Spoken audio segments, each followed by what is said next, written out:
Assalamualaikum warahmatullahi wabarakatuh. Perkenalkan, saya Abdul Hafid dari Prodi D3 Fisioterapi Universitas Pekalongan. Di sini saya akan melakukan penata laksanaan fisioterapi pada carpal tunnel syndrome. Yang pertama, kita meminta keterangan umum pasien atau data diri pasien berupa nama, usia, pekerjaan, alamat, dan lain-lain. Di sini usia pasien 40 tahun dengan pekerjaan sebagai akuntan.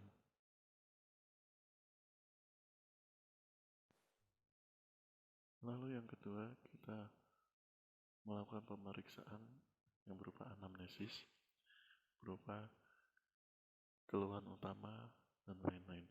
Di sini pasien mengeluhkan adanya nyeri dan kebas pada area pergelangan tangan kiri hingga ke jari-jari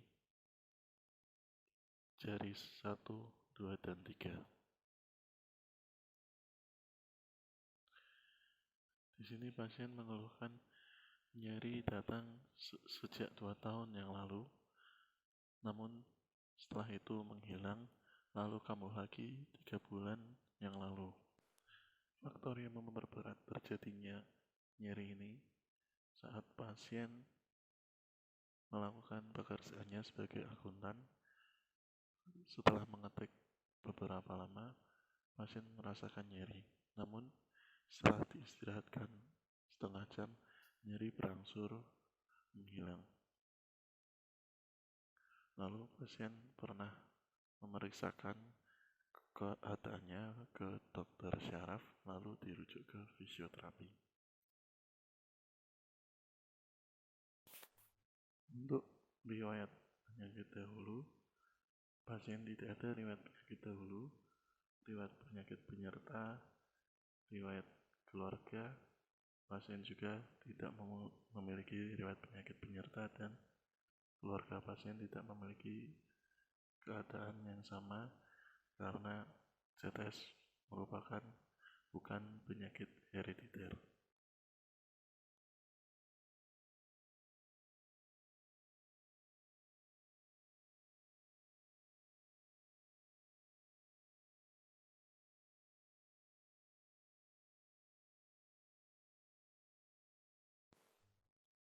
Pemeriksaan vital sign. Pemeriksaan vital sign ini dilakukan dengan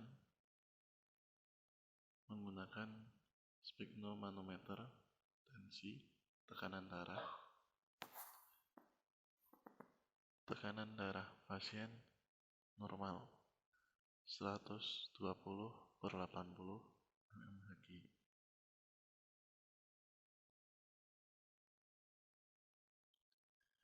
Kemudian melakukan pemeriksaan denyut nadi dan juga pernafasan. Di sini dilakukan secara bersamaan.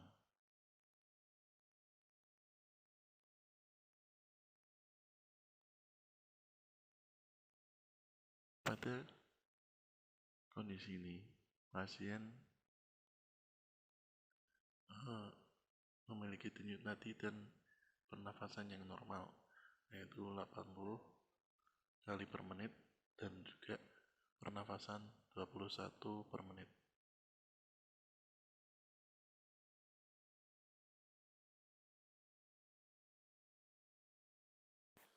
Kemudian kita melakukan IPPA, yaitu yang kita lakukan hanya inspeksi dan palpasi. Pada inspeksi, pasien datang dengan jari tangan semifleksi karena adanya nyeri dan kebas pada tangan bagian kiri. Pada palpasi, terdapat nyeri dan spasme pada otot-otot pergelangan tangan pasien.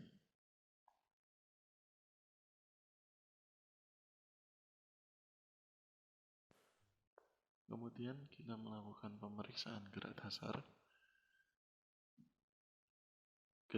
Pemeriksaan gerak dasar yang kita lakukan ada 3, yaitu gerak aktif, pasif, dan isometris melawan tahanan. Pada gerak aktif ini, pasien diminta menggerakkan gerakan dorsal fleksi dan palmar fleksi. Kemudian pada jari-jarinya digerakkan ke arah fleksi. Pada gerakan aktif ini, pasien mengeluhkan nyeri dan tidak dapat menggerakkan full ROM. Kemudian kita melakukan gerak pasif, sama seperti gerak aktif.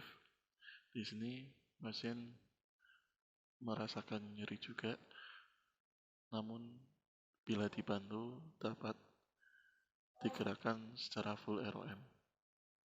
Kemudian gerak isometris melawan tahanan, pasien tidak dapat melawan tahanan maksimal, namun dapat melawan tahanan minimal.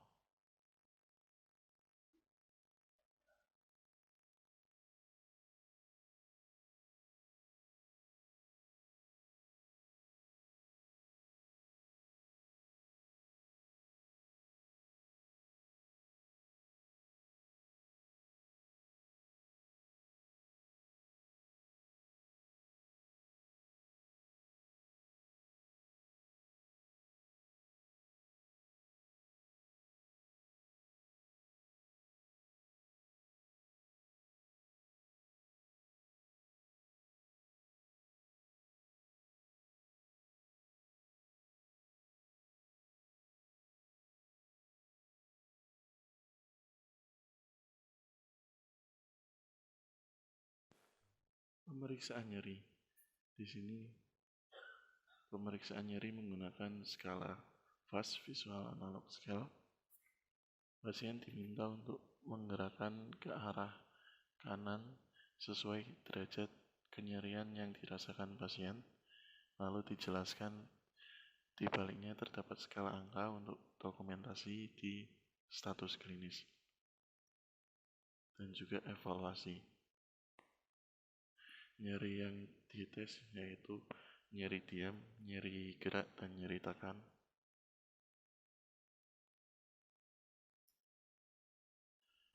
Pada nyeri gerak, pasien mengeluhkan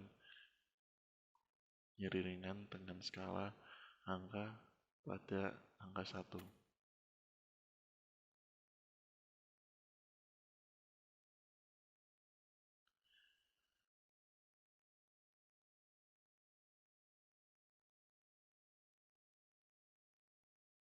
Pada nyeri tekan, pasien mengeluhkan nyeri sedang dengan skala angka menunjukkan pada angka 4.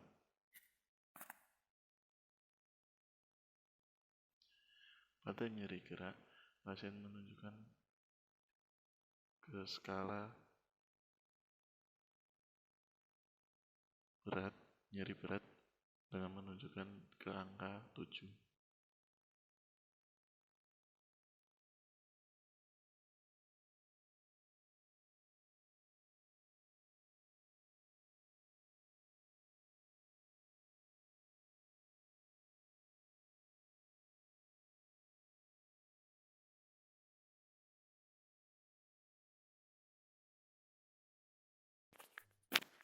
Lalu dilakukan pemeriksaan kekuatan otot dengan manual muscle test.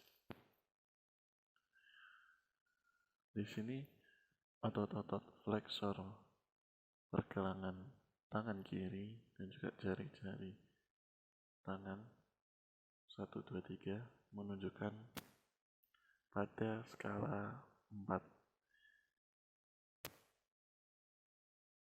dengan nilai 4, dan juga otot-otot ekstensor jari pergelangan tangan kiri menunjukkan nilai 4.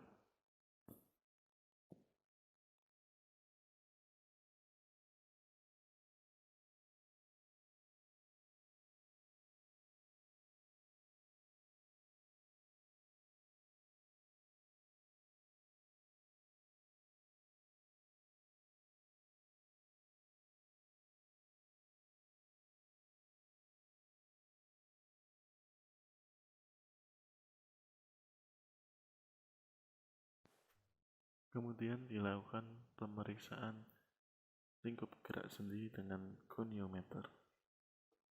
Di sini yang diukur adalah pada sendi pergelangan tangan kiri, pada gerakan dorsal fleksi dan fleksi palmar.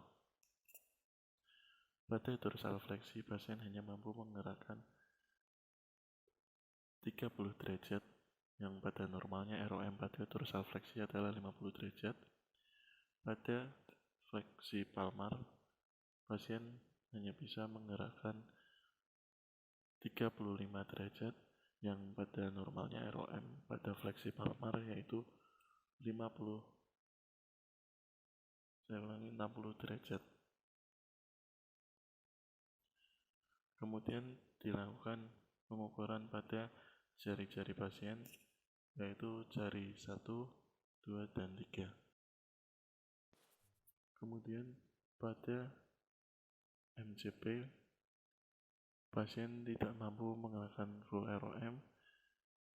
Full ROM-nya yang normal yaitu 90 derajat.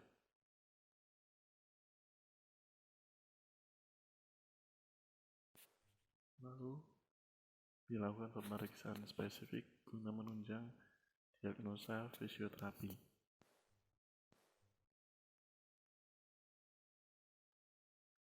Pemeriksaan yang pertama menggunakan prayer test. Di sini tangan pasien melakukan tekanan pada dorsal fleksi, kemudian ditahan 30 detik. Pada palm test, pasien posisi palmar fleksi, kemudian ditahan 30 detik. Kemudian melakukan pemeriksaan pada tenar wasting, merupakan palpasi pada otot-otot tenar.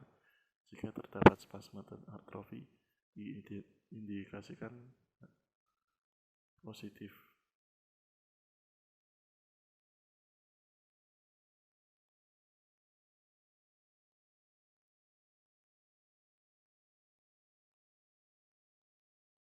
Kemudian dilakukan diskriminasi 2 titik, diberikan rangsangan sepanjang distribusi nervus medianus berupa rangsangan menggunakan 2 ujung benda.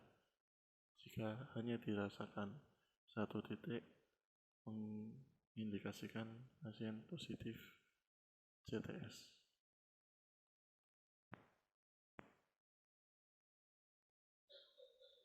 Kemudian dilakukan pada sebelahnya, pada tangan kanan ini pasien normal dapat merasakan 2 ujung benda.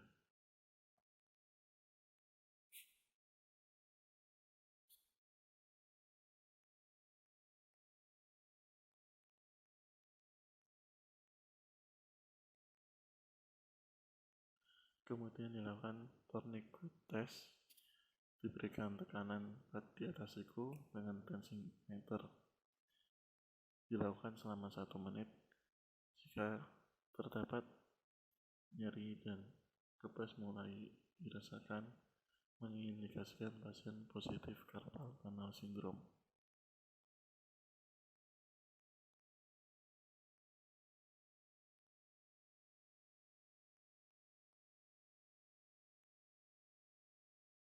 Lalu problematika fisioterapi yang ada yakni pasien mengalami nyeri dan kebas serta kesemutan pada sendi wris sinistra atau pergelangan tangan kiri. Lalu adanya keterbatasan lingkup gerak sendi pada fleksi ekstensi wris dan juga pada jari-jari tangan pasien. Kemudian ada penurunan kekuatan otot. Penata laksanaan fisioterapi menggunakan infrared, ultrasound, dan terapi latihan. Penggunaan infrared atau inframerah pada kasus carpal tunnel syndrome bertujuan untuk menaikkan temperatur pada jaringan sehingga menimbulkan vasodilatasi pembuluh darah. Selain itu, pemanasan yang ringan pada otot akan menimbulkan pengaruh sedatif terhadap ujung-ujung saraf sensoris. Penggunaan ultrasound pada kasus carpal tunnel syndrome bertujuan untuk meningkatkan sirkulasi darah akibat efek mikromasas yang ditimbulkan dan menyebabkan efek termal sehingga menyebabkan otot relaksasi. Selanjutnya ada terapi latihan. Terapi latihan yang diberikan ini berupa active exercise, passive exercise, dan resist active exercise. Active exercise yakni gerakan yang dihasilkan oleh kontraksi dan dengan melawan gravitasi. Passive exercise menyebabkan efek penurunan nyeri akibat aliran darah lancar serta membuat daerah sekitar sendi menjadi rileks sehingga bisa menambah lingkup gerak sendi dan menjaga elastisitas otot. Pada resisted active exercise dapat meningkatkan kekuatan otot. Jika suatu tahanan pada otot yang berkontraksi, maka otot tersebut akan beradaptasi dengan meningkatkan kekuatan otot akibat hasil adaptasi syaraf dan peningkatan serat otot. Sekian video ini saya buat, apabila ada kekurangan mohon dimaafkan. Terima kasih.